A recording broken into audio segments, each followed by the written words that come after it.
My chief financial analyst, Tallulah, just asked me, Felix, what stocks would you buy and hold forever?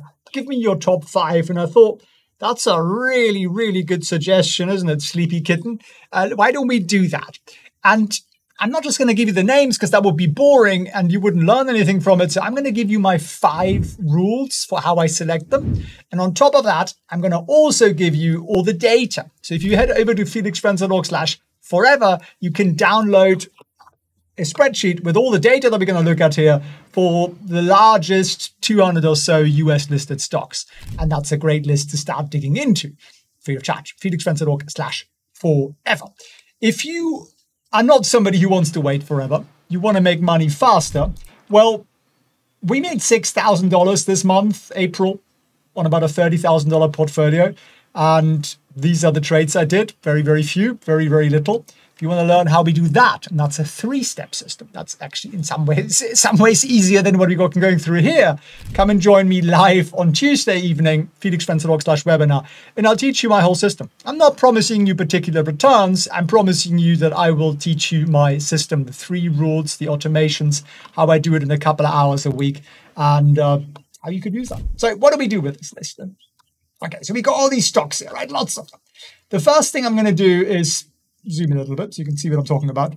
And I'm going to filter. And I have 5 filters that I will apply, and I will tell you what my rules are.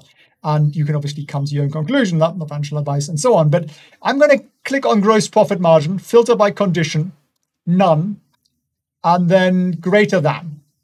And I want a gross profit margin greater than 60%. Why?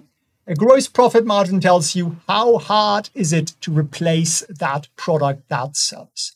And if your profit margins are 100% like MasterCard, you basically are either selling crack cocaine or you just have one of the greatest businesses known to man, right? Probably the latter. Let's give them the benefit of the doubt. That's my rule number 1, is gross profit margin. For me, that's greater than 60%. Obviously, you can vary these rules. I'm just going to put them at the top here. Return on invested capital is the second thing I look at. And I want that to be at least 12%. Why? The market, the last 10 years, has gone up by 12% approximately. And I don't want to have a stock that's likely to underperform. That's not the point here. We want to outperform. So we've done that. Now we've reduced this down already to only 29 companies. That's pretty good. You don't have to read all that nonsense. And then we're going to scroll over and we're going to look at long-term earnings growth. And my rule here is very similar. I want that profit growth, which is what earnings growth is, to be at least as great as the average market price increase. At least 12%. Below that, you just disqualify. Again, these are not hard rules. These are my rules. Obviously, you can adjust. The next thing is, are they consistent? Is management consistently doing the right thing? And that means, are their earnings per share, profit per share, going up quarter by quarter by quarter by quarter because management is fantastic? And I like that to be a really high number. I'm pretty unforgiving on that. So at least 70%. You can have the occasional miss on a quarter, but most of the time I want you to be increasing profit every single quarter. Otherwise, you should be fired, right? So now we're down to 13 stocks. So what do we do now? Well, we just have a glance at the last 9 months return. You could look at the last 12 months, no hard rules there. And I'm going to eliminate the companies that have negative returns. Why?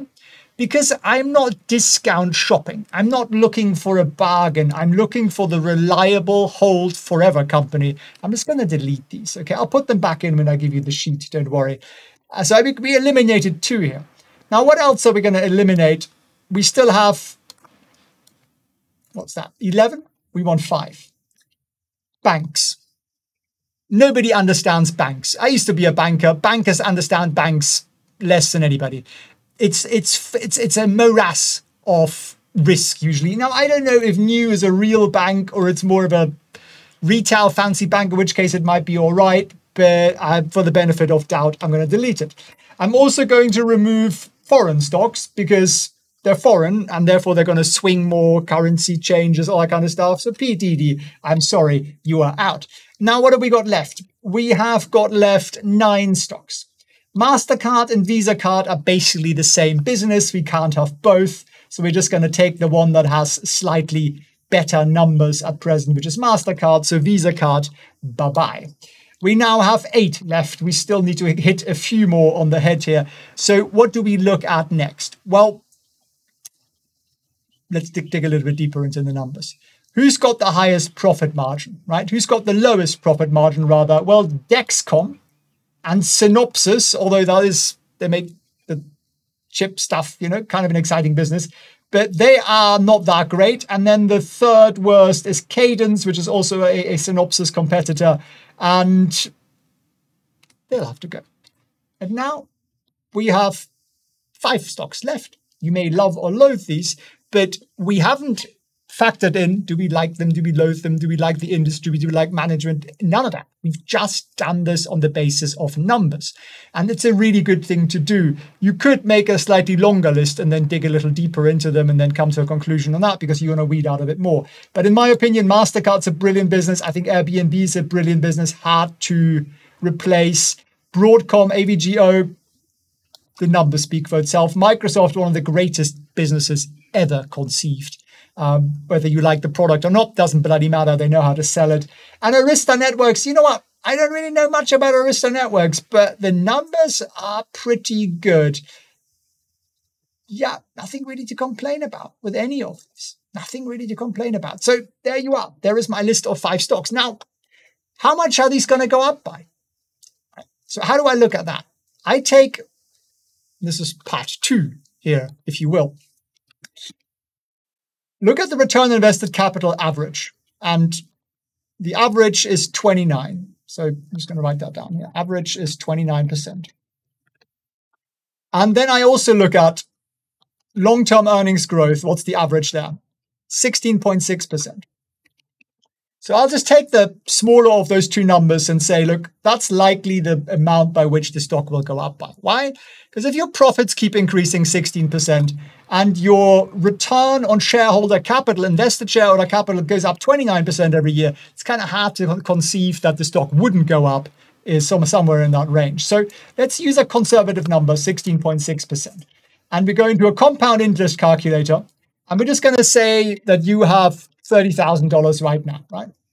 Random number. 16.6% is the interest we're getting, or the yield we're getting. And forever, 30 years is forever for most people, I would say. So let's do 30 years.